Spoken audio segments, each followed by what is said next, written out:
सप्तस्ति। प्रथम अध्याय। महर्षि मार्कंडेय जी बोले, भगवान सूर्य के पुत्र शार्वणिक की उत्पत्ति की कथा को मैं विस्तार से कहता हूँ, आप ध्यान से सुनिए।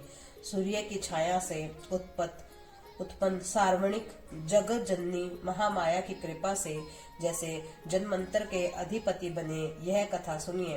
प्राचीन काल में स्वरारोचिस मनवंतर के चेत वंशी राजा सूरत सुस्त पृथ्वी के चक्रवर्ती राजा हुए। वे प्रजा का अपने पुत्रों की भांति पालन करते थे। यवन राजाओं से राजा सूरत की शत्रुता हो गई। दुष्ट दलन राजा सूरत से उनका भयंकर युद्ध हुआ और थोड़ी सेना होने से यवन राजाओं से सूरत को हरा दिया। तदंतर राजा अपने नगर को आराज्य करने लगा, तो भी अन्य शत्रु राजाओं ने राजा सूरत पर चढ़ाई कर दी और नगर में भी दुराचारी मंत्रियों ने राजा का कोष, सैन्य और समस्त वस्तुएं छीन ली। तब राजा सूरत हार कर अकेले ही घोड़े पे सवार होकर शिकार खेलने के बहाने घोर जंगल में चला गया।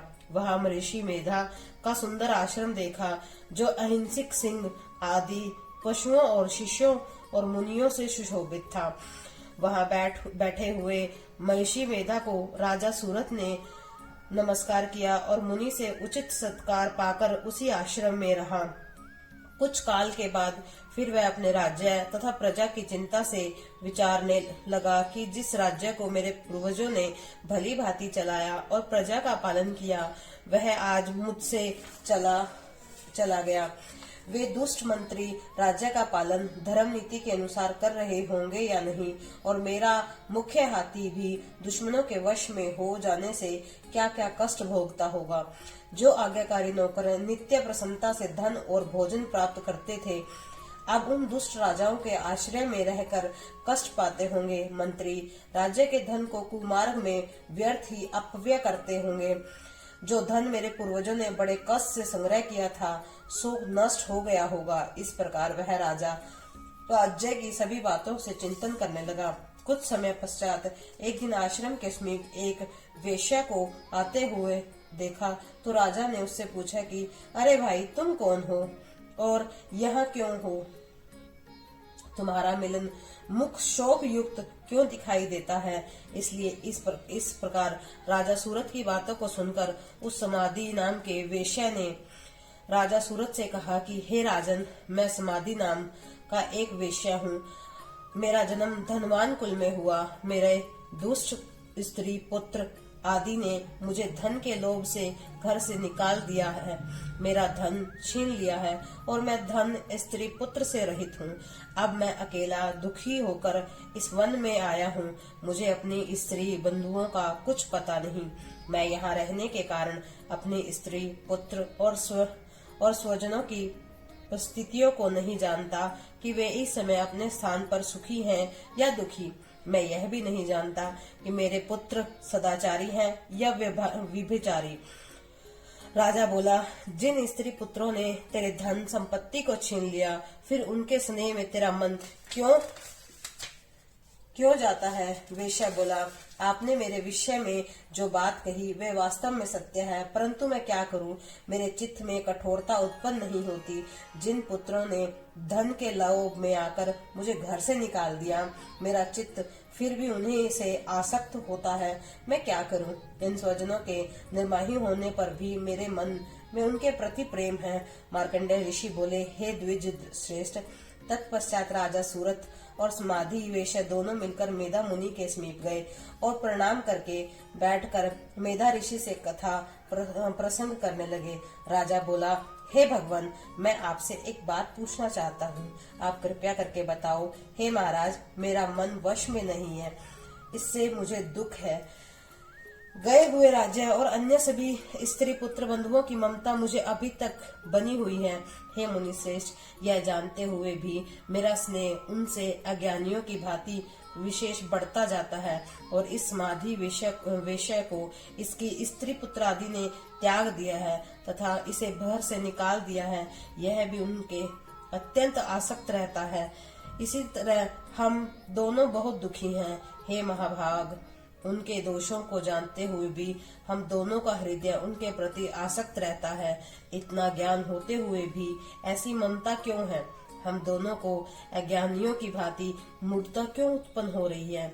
ऋषि मेधा ने कहा, समस्त जंतुओं को जानने योग्य ज्ञान होता है। हे महाभाग, सभी प्राणी पृथक पृथक होते हैं। कोई दिन में नहीं देखते तो कोई रात में नहीं देखते, कोई दिन रात में समान दृष्टि से देखते हैं। पुरुष ज्ञान युक्त है, यह सत्य है, इसमें कोई संदेह नहीं है। केवल उसमें ही नहीं, सभी पशु पक्षियों मृदादि में भी मनुष्य की भांति ज्ञान होता है। यह स्थूल ज्ञान होता है। जैसे मनुष्य में आहार आदि की इच्छा उत्पन्न होती है, वैसे ही पशु पक्षी में भी आहार, विहार, निद्रा, मैथुन आदि की इच्छा उत्पन्न होती है।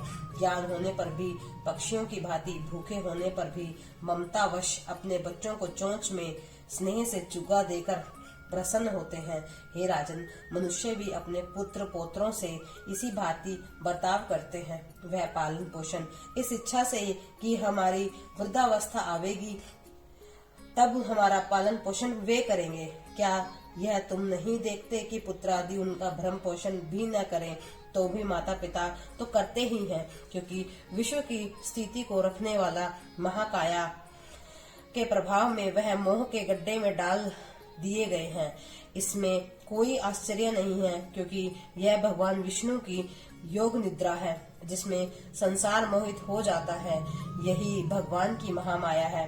वह भगवती देवी बड़े ज्ञानियों के चित्त को जबरदस्ती खींचकर मोह में डाल देती है। इस देवी ने ही चराचर विश्व को उत्पन्न किया है, और यही देवी प्रसन्न होकर भक्तों को वरदान देती है, जिससे मुक्ति मिलती है। वही मुक्ति की परम हेतु और सनातनी ब्रह्म ज्ञान स्वरूप विद्या है। राजा बोला, हे भगवान, आप जिसे महामाया कहते हैं, वह देवी कौन है?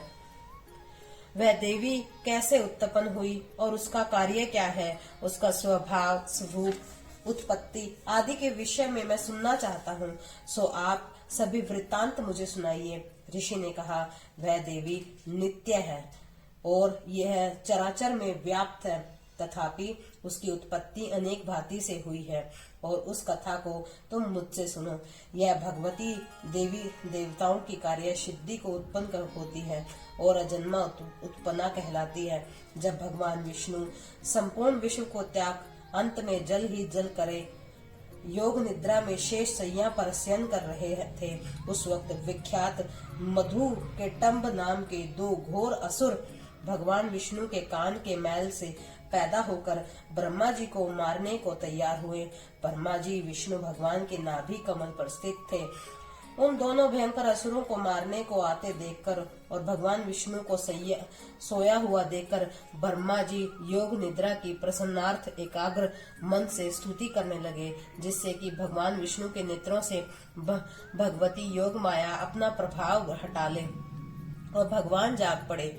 वह योग माया विश्वेश्वरी, जगत माता, स्थिति संहार करने वाली भगवान विष्णु की अतुल तेज वाली निद्रा स्वरूप अनूप शक्ति है। ब्रह्मा जी बोले, हे महामाये, तुम स्वाहा देवताओं को पालने वाली हो, तुम स्वदा पितृश्वरों का पोषण करने वाली हो, तुम ही वशकार स्वर इंद्र को यज्ञ का हिस्सा पहुंचाने वाली हो, अमृत भी तुम हो, अक्षरों में स्वर तुम ही हो और नित्य आदि मात्रा व्यंजन भी तुम ही हो। हे देवी, तुम ही संध्या, सावित्री और संसार की जननी हो। हे मातेश्वरी, विश्व को उत्पन्न, पालन और संहार करने वाली आप ही हो। आपकी महाविद्या, महामाया, महामेधा, महास्मृति, महामोहा, महादेवी, महाअसुरी हो। आप ही समस्त चराचर के तीनों गुण सत्व, रज, तम को उत्पन्न करने वाली प्रकृति हो। आप ही काल रात्रि, प्रलय स्वरूप महारात्रि और द्राण मोहरात्रि हो। आप खड्ग, शूल, घोर, गदा, चक्र, शंख, धनुष, बाण, परिध आदि अस्त्र शस्त्रों को धारण करने वाली हो। हे देवी, आपकी सौभाग्यता को हो तथा संसार में आप ही अति सुंदर हो, पर और अपरों में श्रेष्ठ आपकी परमेश्वरी हो, जो इस विश्व की रचना, पालन और संहार करते हैं। उन भगवान विष्णु को आपने अपनी निद्रावश कर लिया है, फिर भला बताइए और कौन आपकी प्रार्थना करने में असमर्थ है, जबकि आपने भगवान विष्णु शंकर तथा उसमें यह शरीर ग्रहण कर लिया है। आप तो अपने प्रभाव से स्वयं प्रशानित हो मधुर और केटब नाम के इन दो महादुष्टों को आप मोह लीजिए और विश्वपति भगवान अच्युत्य को जगाइए। इन दोनों महासुरों का संहार करने के लिए भगवान को बुद्धि दीजिए। ऋषि बोले, इस प्रकार जब ब्रह्मा जी ने मधु और केटब असुरों को संहार के लिए तथा भगवान विष्णु को जगाने के लिए तामसी देवी की प्रार्थना की, तो उसी समय भगवान विष्णु के नयन, मुख, नाक, भुजा, हृदय और वक्ष स्थल से निकलकर अव्यस योग माया उपस्थित हो गई और योग निद्रा से भगवान जाग गए। अदंतर भगवान विष्णु ने उन प्राकर में विष, मधु और कटब असुरों को देखा। ब्रह्मा जी को खाने के लिए उनकी आंखें लाल हो रखी थी। तब भगवान विष्णु ने शेष शैया से उठकर उन असुरों को 5000 वर्ष तक बाहु युद्ध किया। अति बलवानशाली उन्नत दोनों असुरों को महामाया ने मोहित कर रखा था। अतः दुष्टों ने भगवान से कहा, आप हमसे वरदान मांगो। भगवान ने कहा, यदि तुम मुझ पर प्रसन्न हो तो मेरे हाथ से तुम्हारी मृत्यु हो, मैं तो केवल यही वर चाहता हूँ। ऋषि ने कहा, इस भांति जब भगवान ने उनसे यह वरदान ले लिया तो वे भगवान से कहने लगे, हमें सत्व जल ही जल दिखाई देता है, इसलिए हे भगवान हमारा वध उस स्थान पर कीजिए जहाँ पृथ्वी पर पानी न हो। मेधा ऋषि ने कहा, तब भगवान विष्णु ने शंख, चक्र, गदा धारण कर किए और उनसे सशक्त कहकर तथास्तु कहकर दोनों के सिर अपने जंघों पर रखकर चक्र से काट दिए। इस प्रकार यह महामाया देवी श्री ब्रह्मा जी की प्रार्थना करने पर स्वयं उत्पन्न हुई। हे राजन, मैं अब आपसे इसके प्रभाव को बताता हूँ, आप ध्यान से सुनिए। बाकी शेष अध्याय दूसरा अगली वीडियो में आएगा।